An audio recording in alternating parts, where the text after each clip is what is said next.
Welcome to our Tutorial Tuesdays. My name is Izzy. And I'm Sierra. Today we're going to show you all of your dash display on a 2022 Passport Elite. Starting from left to right on the dashboard, we are going to show you all of the features. Here, these are how you control the settings of your mirrors as well as pushing them in and out with this button.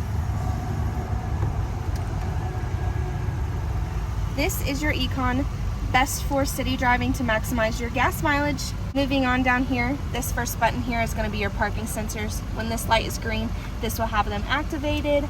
This is best for when you're in reverse or even going forward. It'll alert you if you are about to bump into anything. This is for your wiper blade bay. This defrosts the area where your wipers are kept on your windshield. This typically turns on when the vehicle is sensing 45-degree weather outside. This is your road departure mitigation. When this green light is on, this will keep you centered in your lane, so if you're crossing over any lines, you will be alerted. Moving up here, this is going to be your collision mitigation warning. This button is always on. To deactivate, you do have to hold it down until your car beeps with an alert on the screen. Finally, you have your traction control. Moving on to your steering column. First, we're going to hit this home button here.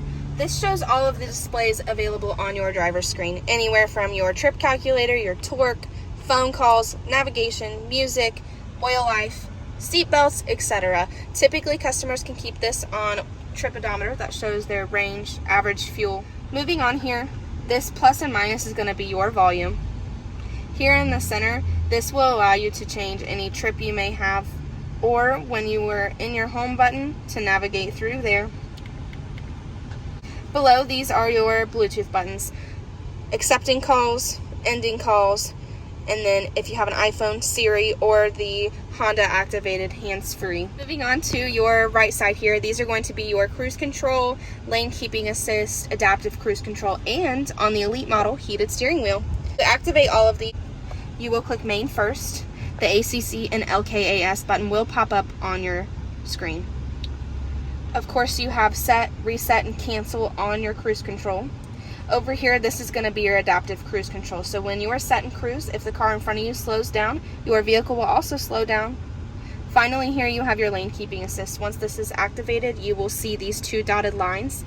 When you are in your lane, it's kind of like an autopilot, so it will adjust your steering slightly. Moving on, most new Honda models do have the updated gear shift with buttons. This here is going to be your different driving modes. If you click this button once, you will hear a beep. It'll be over here on your driver's screen on the different options that it does have.